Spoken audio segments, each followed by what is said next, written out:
Welcome. You're listening to Sports Econ 101, the show where we discuss sports topics from a business perspective. I'm your host, Edward Brown, along with my co-hosts, FP Santangelo Jr. and Russell Jackman. Not sure if Vern is traveling today. We'll find out in just a minute. In our next segment, we're going to introduce a person who has been on our show once before, Dave Bollwinkel, who was a scout for the Chicago Bulls, and that'll be fun. He was with us a few years ago, and it's great to have him back. Of course, today's trivia theme is how well do you know the Chicago Bulls? I figured that'd be kind of a fun trivia contest here, and we'll see if Russ and FP know the answers before we bring Dave on for the actual. Michael Jordan an answer to one of the questions? Of course not. That would be too easy. No, okay. But these are not super hard though. You know. I figured, 1969, who was the, the backup center or something like that. I'm not going to do that to you guys. It'll be a little bit easier. I'm sure Russell will have a good time with it. Also, if we have time, we'll get into some football. Wanted to find out from you guys where does Baker Mayfield end up? I'm thinking maybe he'll be Brock Purdy's backup. Brock looked really, really good. I think he's better than Garoppolo, and he's only taken a few snaps, so to speak. Also, prime time. Deion Sanders going to Colorado and making his son the QB. And then Alabama not playing for the championship, may play in the Sugar Bowl, and some players may opt out. And this happens a lot. These guys, they don't want to get hurt. I totally get it. Biggest game of their college career, but that happens. All right. We'll ask Dave about that with regard to basketball, like in an all-star game or something. Guys don't want to get hurt, but they're usually pretty easy in basketball. All right. This segment of Sports Econ 101 is sponsored by Pacific Private Money, still providing mortgage investments, currently yielding over 7% secured by real estate. Doesn't get any more conservative than them. Check them out at pacificprivatemoney.com.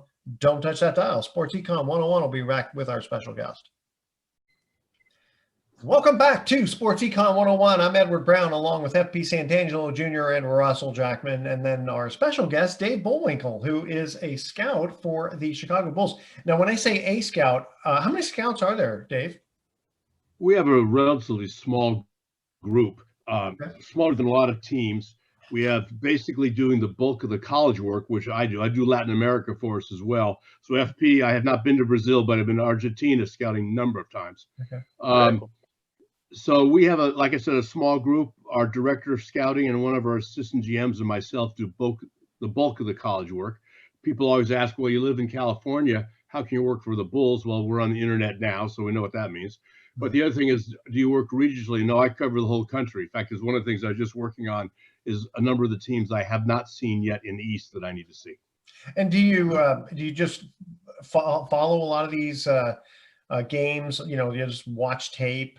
I'm trying to think of how do you find these players, be them high school, college? Yeah, it starts really young. I mean, I did a lot of USA basketball events, the high school events that we can go to. I cover a lot of our stuff to have sort of a baseline where they start from, and to see if the guy, now he's a sophomore in college, say, is he starting to plateau already, or does he still have some upside left and a higher ceiling? So it starts at a very young age, and right now we probably have maybe 300 players on a list for this year's draft in different tiers, and eventually that'll go down to 30 that'll get picked in the first round. And then I got to think, tell me if I'm wrong, but obviously when the Bulls had Jordan and they were doing really well, I got to think that makes it a little bit easier when you're scouting some of these players if they're thinking about which teams to join, right? Well, in our situation, it's not like when I was a college coach and you had to scout and then recruit them and convince them to come to your school. Okay. So from a free agency standpoint, what you said, Edward, is a factor. Okay. But most of the guys now, they may not even remember anybody but MJ because they're young, and it's just what happened lately, Right. And so the fact that the Bulls had a storied history in the 90s, especially, I was not with the organization then. I was still a college coach. But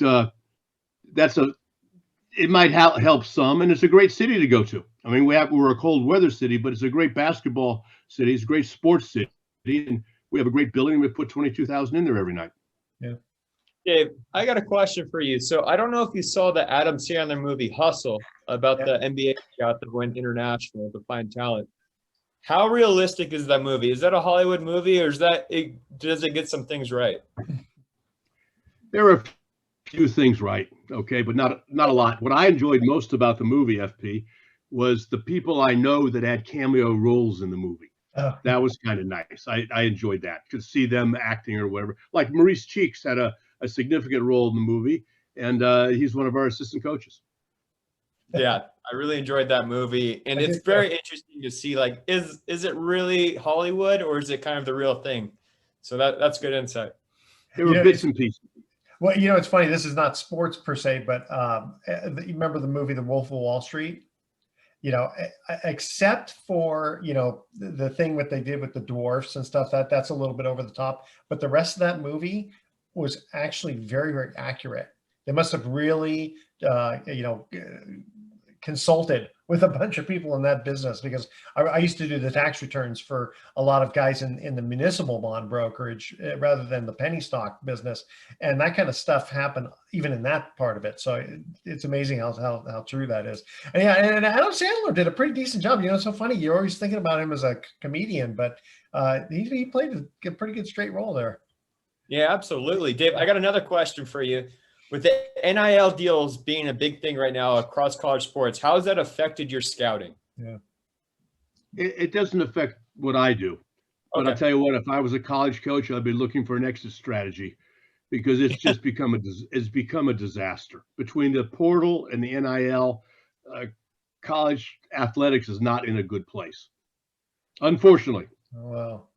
Yeah, I'm reading a lot of stories just about people going to the transfer portal, getting money, working with shady people, how it's actually derailing a lot of professional careers, how guys are dealing with even shadier people than beforehand. So I was just interested how that is affecting the professional scouting at all, but I'm glad it's not affecting it too much. But I completely agree. At the college level right now, everything's up in the air. It's a wild, wild west. Yeah. Well, I think another factor is another thing is it's really made college basketball kind of not very good basketball right now. Even the teams that are high power teams that may have gotten some high level transfers through the portal, well, there's just a lack of continuity and a fit. And so I've seen very few good teams this year. Tennessee is probably the best team I've seen this year. And I think a lot of that has to do, they're basically a returning group with not a lot of additions. So does that affect at all the player's ability to play within a professional system once they do to get drafted, just because you're seeing the quality of basketball really disintegrate at that level?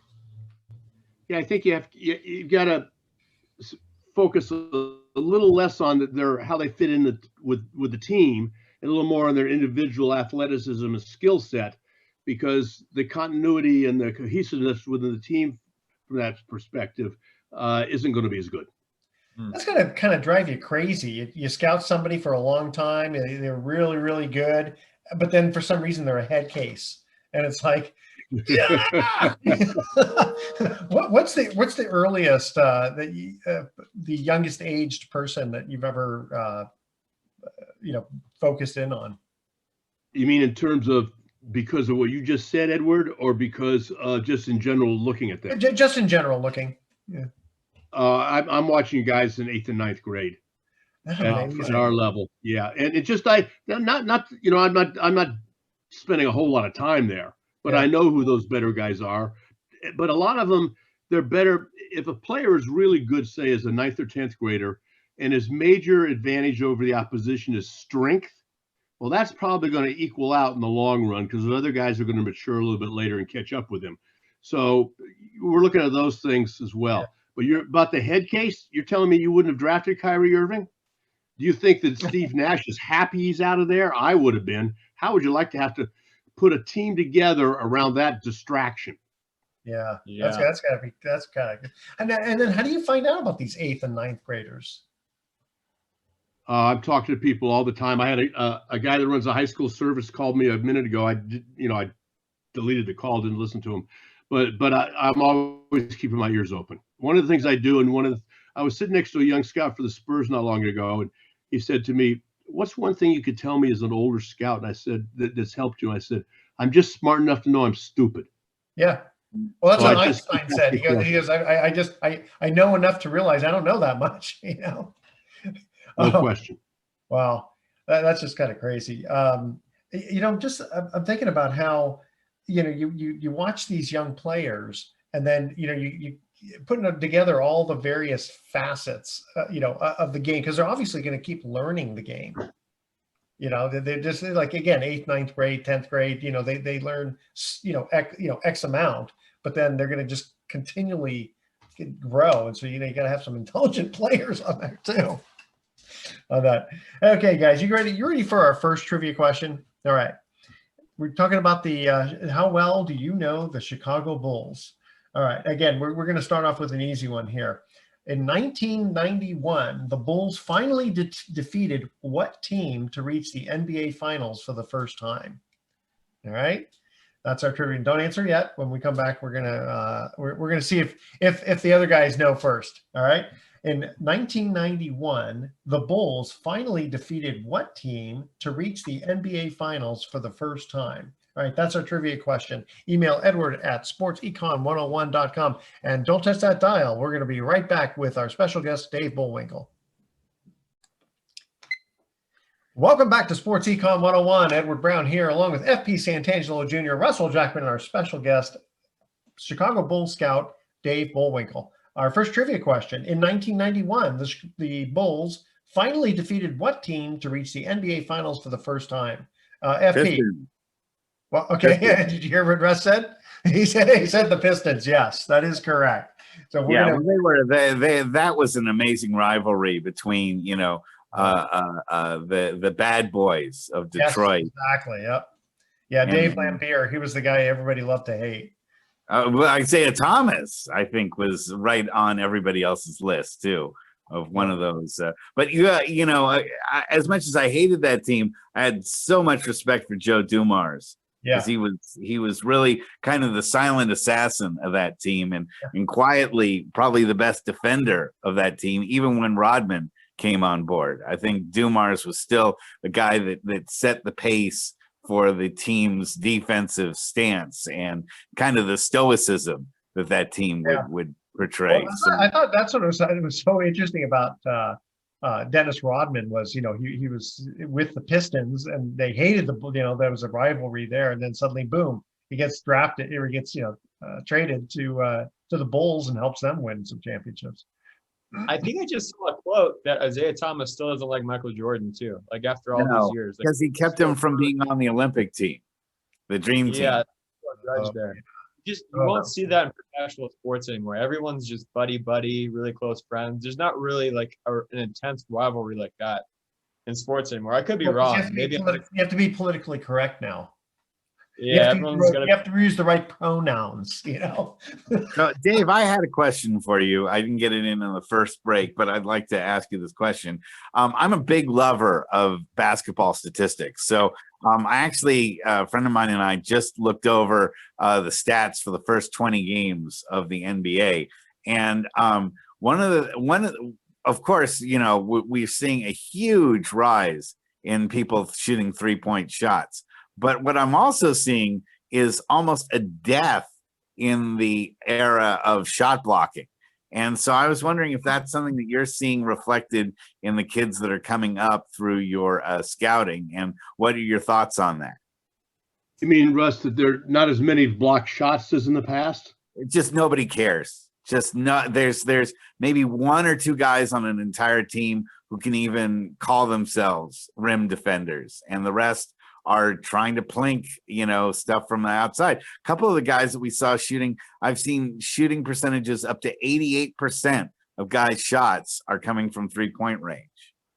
Yeah, no question about, that'd be true with Klay Thompson, for example. It wouldn't be 88, but very high.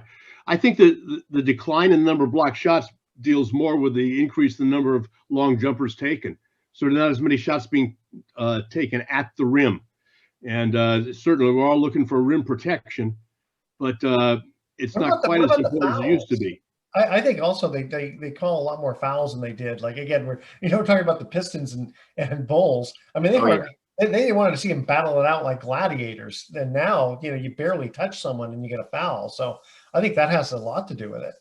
I think the general consensus is the game may be more physical on the collegiate level in terms of foul calls than in the NBA level. Now the bodies are bigger, and if you get hit, it's going to hurt a lot more than what happens in college. But they're just not. The hand checking went out of the game when that was eliminated, became a foul, and therefore you can't control someone with your hands. If you go back and look at games in the '60s with a guy like Oscar Robertson, as strong as the Big O was, he could just control the man he was guarding by resting his hand on his hip. How about your That boy no longer Ron exists. Harper? That guy used to ride people, with his hand on somebody's hip, pretty much from one end of the court to the other. He always had contact on someone. Yeah, the bigger, strong guards had a real advantage then. Now there's a little more advantage if you can shoot the ball from deep. Also, the way I looked at it is, if a 3-point play compared to a 2-point play, you don't have you can make, what is it? You have to do it a third less, and you still get the same amount of points. So it's worth taking those 3-pointers if you're at least a 40-something% shooter. Well, I would disagree with some of the analytics people, and yes, I'm an old school coach. I recognize the value of the 3-point shot. I'm smart enough to know that 3 is more than 2. I also know that 2 is more than 0. Yeah. So there's still a value to have a middle game, especially if you watch, for example, the Suns with Booker and CP3. So much of what they get done is in the mid-range area. That's only 2 points, but they're very efficient at it. Gotcha. I'm waiting for them to come up with a 4-point play. I think it's a good idea. Because the guys in the NBA are shooting from so deep. Now, the problem is, here's one of the things that really restricts the change in basketball. That's the arena size. Because I think here's a novel one for you. Take the baseline and move it back 3 or 4 feet. So now you can attack the basket from behind the basket as you would in field hockey or ice hockey or lacrosse, sports of that nature. And that would change the whole dynamic. I think it'd make it a much more interesting game. But it's hard to do that. All those ticket sales of all those people who are, paying thousands of dollars for those courtside seats right at the baseline. You lose that money, and Lord knows NBA doesn't want to see that happen. Well, they could maybe you're 100% correct. Rather than take the whole baseline, just take a few feet behind a certain area. Crazy. My first full-time job in the NBA was I was the advanced X&O guy for the Philadelphia 76ers. And that meant I was in NBA arena every night doing this X&O preparation to work for the team. Well, at that time, the guys that would be doing that, there'd be 4 or 5 seats right in the baseline for us. Those no longer exist because of just what Russell said. The value of those seats right now, the NBA mandates that the home team provide 2 seats in that sort of location for the next team to play each of the teams that's on the court. Those other advanced guys are up in the stands trying to steal signs, calls, etc. Very, very difficult. But you're right. The value of those seats. People are paying typically between $1,500 and $2,500 a seat, and that adds up. Well, and I remember Bruce McGowan telling us that before being, quote, in the booth, he was like right down near the court, and then suddenly it's like he's way in the rafters, and he's having to watch most of the game on TV in order to do the play-by-play. It's kind of crazy. Before we cut to a break, give us kind of a fun story. If you had to give like one fun story of being a scout. Oh boy, I'm putting you on the spot there now. Yeah, you really caught me off guard on that one. Sorry about that. Story. Well, I just got back from a 14-day scouting trip over Thanksgiving and before and after. I was at a tournament in Charleston, Myrtle Beach, Cayman Islands, and the Bahamas. So that sounds fun, going to the Bahamas, right, at Thanksgiving time. But I was spending 11 hours a day in the gym. My wife flew down to join me. She got the beach. I got the wood. Yeah, exactly. It's funny. I'm going to be out of town next week. In fact, I got to remind you guys, I'm going to be out of town the 13th and the 16th. I'm going to Miami, but my wife's going to get to be on the beach, and I've got to be in conferences. When we come back, actually, we do have a couple of minutes here. Who was the best person you scouted, basically, who you felt really proud? You go, man, I got this guy. And Jimmy Butler. I pushed hard for Jimmy Butler with us. I got lucky. Most people thought Jimmy would be a second-round pick. He was playing at Marquette. Our old offices were up in Deerfield, which is a northern suburb of Chicago. We're now right downtown next to the United Center. But so oftentimes people that are in Chicago to see a team in the Big East, rather than fighting the traffic to get downtown to DePaul, it was easier to go to Marquette. So we saw Jimmy a lot. I'd see him once a year. I'd second-round pick. Then I'm at the Big East tournament that year, and Buzz Williams, the Marquette coach, changed his offense. It took Jimmy from the high post and moved him to the wing. And I called Gar Foreman, our general manager, and John Paxton, our vice president. I told them both, I said, we got to revisit Jimmy Butler. He can do some stuff we haven't seen him do before. So that's one where that I pushed hard for with Jimmy, and he's probably the best 30th pick in the history of the draft. Oh, I love Jimmy Butler. Yeah. I want to emphasize that. I was going to say that, so you pick him and he stays with the Bulls for how many years? 7 or 8. 7 or 8 years. Well, that's pretty good. But then suddenly it's like now he gets traded to the Heat, and I mean, you still have to be proud of the fact that you found him, and then he gives you valuable trading. I mean, right? You didn't get rid of him because he was lousy. You got rid of him, because you were able to kind of trade. Who did you get? I'm trying to think of who did the Bulls. We traded to Minnesota for Zach LaVine and a first-round pick, and another former first-round pick that we cut after a couple of years. I want to emphasize, though, that like with Jimmy, I'm an information gatherer, suggestion maker. I don't make the decisions, although I will push my suggestion very hard. Gotcha. Okay, we're going to get to our second commercial trivia question break here. The trivia theme is, how well do you know the Chicago Bulls? Okay, 1997 finals. During game 1, which Jazz player missed a pair of free throws that would eventually set up Jordan's buzzer-beating jumper? Okay, that's our trivia question. Email Edward at sportsecon101.com. The answer to this question: in the 1997 finals, during game 1, which Jazz player missed a pair of free throws that would eventually set up Jordan's buzzer-beating jumper? So, Russ, there's your Michael Jordan question. But it's not really about him. But not really Michael Jordan. Which Jazz player was the one who missed 2 free throws? Oh, that's got to be a haunting memory there. All right, stay with us. Sports Econ 101. We'll be right back. Welcome back to Sports Econ 101. One more time, I'm Edward Bradford, host, along with FP Santangelo Jr. and Russell Jackman, and our special guest, Chicago Bulls scout Dave Bollwinkel. Here's our second trivia question. In the 1997 finals, during game 1, which Jazz player missed a pair of free throws that would eventually set up Jordan's buzzer-beating jumper? Now, Russ, do you know the answer to that one? I'm trying to remember. I think it was Karl Malone. It was Karl Malone. Very good. All right. Yeah, I remember watching that game, and I thought the Jazz were going to actually break through and win their first title that year. And those missed free throws by Karl Malone may have cost them the series. Well, again, a few times the mail did not get delivered. Yeah, exactly. Yeah. So Dave, you told us, scouting Jimmy Butler was probably your best one.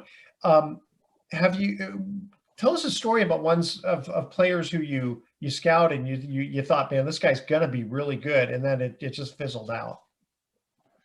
Ooh, boy, that's a good one also. Who fizzled out on me? Or maybe one where you said, everything worked out well, but then again, for whatever reason, the guy was a head case, or, I guess sometimes you can draft somebody and then, trade him right away. I mean, that happens a lot. Yeah. When we drafted Tony Snell, I opposed it. I thought he was the bad guy Tony's a wonderful person, but he was very differential on his team at New Mexico. He was the best talent on the team, but Kendall Williams was the MVP of the Mountain West, and Cameron Bairstow, who we actually drafted in the second round, was second team, and Tony's only third team 2 years in a row. And the reason was he's just too nice. He's one of these guys. I want him to marry my daughter, but I might not want him on my roster. Okay. Gotcha. because he's just so deferential. He played in high school with Kawhi Leonard, so he deferred to Kawhi, should have. But then he's moved forward. He's still always deferential, but a wonderful human being.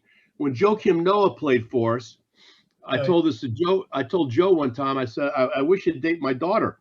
And he looked at me and said, it'd probably piss off my daughter's husband, but I wish you'd date my daughter because as a father, you can't say anything nicer about a young man, right? And Joe's one of those guys I'd want to date my daughter, and I'd also want him on my roster because he's one of those people that his competitiveness was such on the court, but it didn't carry over to make him a pain in the rear end off the court.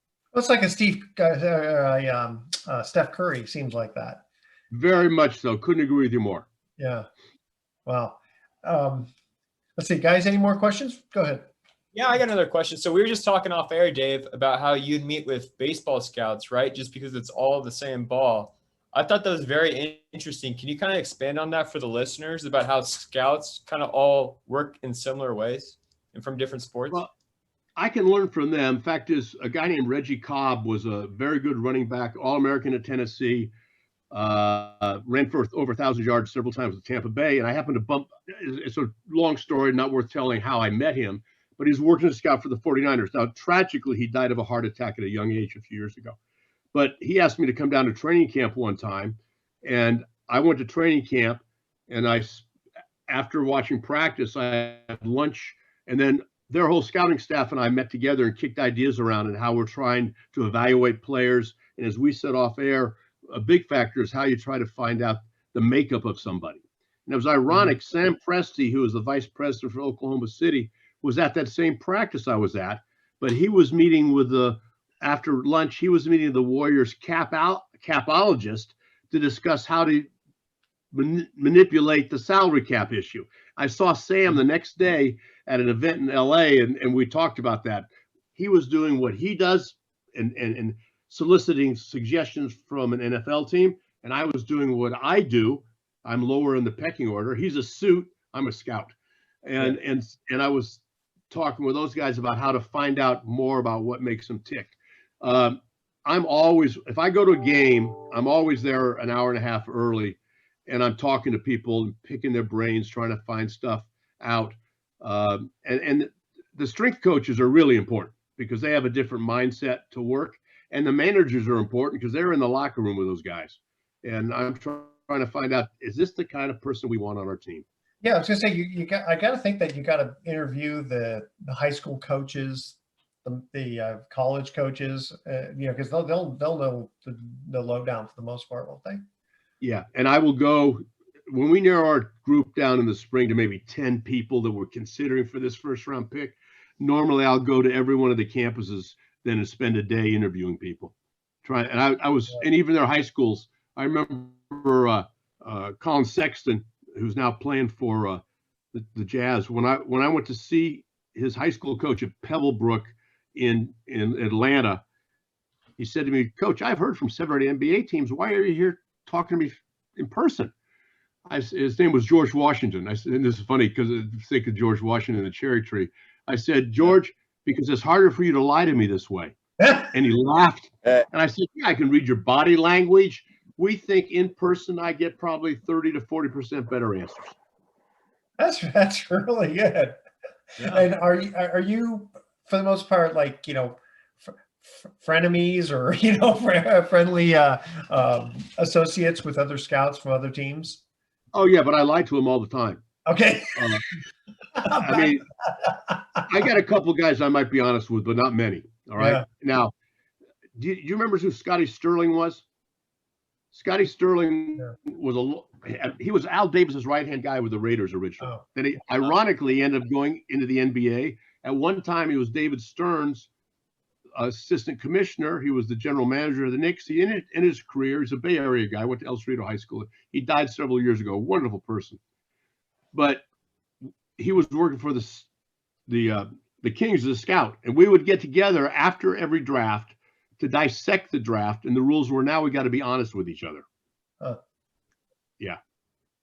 Wow. There's honor among thieves, as they say. Honor among thieves, yes.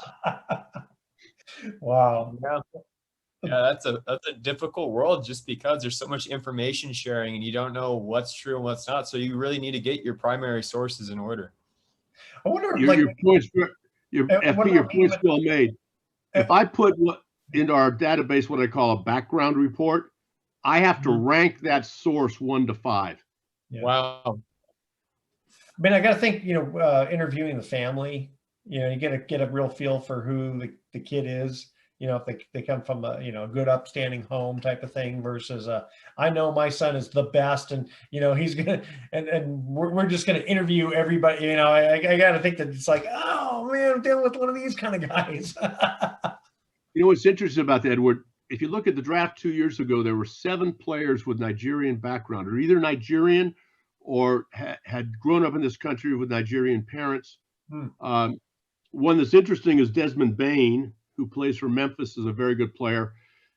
And now Desmond Bain, why is he Nigerian? His father was Nigerian, left the family, went back to Nigeria. And I was interviewing Precious Achua, who plays for Toronto now, one of the Nigerians. And I said, what's about the water in Lagos? I mean, the number of good African players coming, especially from Nigeria right now. And what you're just saying about family and culture is a major factor in that. Very committed, hardworking people, and it shows in how they play. It's amazing, how they want to help their home country. I think of like Manute Bol when he was playing. It was the Congo, I think. Some of these now Bol, his son is playing. Yeah, Bol, yep. Bol. I love that name. And he was from the Sudan. And do you know the reason Bol is named Bol? It's like I recruited a kid to when I was the assistant at Wisconsin. I recruited a kid named Dwayne, and I found out in their culture, the firstborn son takes the surname as his first name. Oh, interesting. So that means Bol was the firstborn son. It's a good thing. It's a good thing that I'm not in that culture because someone named Brown. Yeah, I don't think that would work. How about Bollwinkel? Yeah, I could see that being a challenge on that. Yes. Well, Dave, thank you so much for joining us again. We're going to stay on with us for a minute. We're going to change courses just a bit. FP, you wanted to bring up some trade issues that are going on. Not trade issues. It's a free market right now. Baseball. It's free agency. And just wanted to touch on Justin Verlander getting signed to a 2-year mega deal. We're seeing a huge market trend. This is Sports Econ 101. So we're seeing a lot of older players getting, these super contracts, but for very few years. It's going to be interesting to see if this is going to trickle into other sports, really, in the future. I know there's a salary cap in basketball, for example, but these old guys are starting to get super contract money just for a few years. So that way it fits the window to win, right? It does, yeah. I mean, especially because they're older, how many more years? Not everybody's a Nolan Ryan, right? Exactly. And then on the other side, you got Trey Turner, who's going to the Philadelphia Phillies on an 11-year deal. He's going to be 40 years old when he's done. But that guy's a 5-tool player, and I think he'll hit till the day he dies. So I think that's a perfect fit for Philadelphia. And then Jacob deGrom goes down to Texas on a 5-year deal. That's probably one of the riskiest deals in sports history I can remember, just because he's always got something going on. He's got a hip, he's got a forearm, he's got a neck. Poor guy throws the heck out of the ball, but he's kind of a liability. So it's going to be interesting to see how he works with Bruce Bochy down in Texas. And is Judge coming to the Bay Area? I don't know. We'll see. All signs seem to be pointing that way, but you just never know. Wow. Okay. Let's see here. I got a couple of other small things here. So Alabama is not going to be playing for the championship. I think it's only their second time in so many years that they haven't made it there. And apparently they may play in the Sugar Bowl. And then some players may opt out. And usually the reason is so that they don't get hurt. I'm sure that's happened a couple of times where, a bowl game has cost somebody their career. But then look what happens, it's like, who wants to watch the game when you have, third string players in there? Oh, their fans are crazy. They'll watch it. Trust me. Well, Bama fans are nuts. So just a quick little note too, just because Sports Econ 101 again, the USA Netherlands game, soccer we're talking about, the World Cup. Yeah. averaged 6.8 million viewers, which is crazy. That's like NFL numbers. So that is very strong for soccer in America. And in 4 years, I know the US got knocked out, but in 4 years, the World Cup is coming to the United States, and it's going to be in every major US city, including San Francisco. So I'm very excited for it to come to the Bay Area. Yeah, that is going to be pretty exciting. All right. If you leave Brazil, if you ever leave Brazil. If you ever leave Brazil, yeah. I'm coming back, guys. Don't worry. I'm coming back. Hey, by the way, Baker Mayfield leaving Carolina Panthers. You think he's going to be Brock Purdy's backup, or maybe go to the Rams? I don't know. I don't know. Brock It doesn't Purdy really sure matter was at good. this point. I was very It doesn't impressed. really matter at this point. Taking over. I I'm know just that- gonna. Go ahead. Go ahead. Oh, I just hope that Brock Purdy takes up his ankle. This is the third 49, or we've already lost 2 quarterbacks due to leg injuries Yeah. and ankle injuries. So I think that Brock Purdy better just like take a stovepipe and put it around his Yeah, put it or around just his just ankle. do shotguns and get it right away. Real quickly, we have to go to our break, and when we come back, we'll get some thoughts of the day too. Okay, Game 6 of the 1997 finals. We're still talking about the 97 finals for the Bulls. Who scored the game-winning shot? That's our trivia question. Stay with us. Sports Econ 101, and we'll be right back with some closing comments. Don't touch that dial.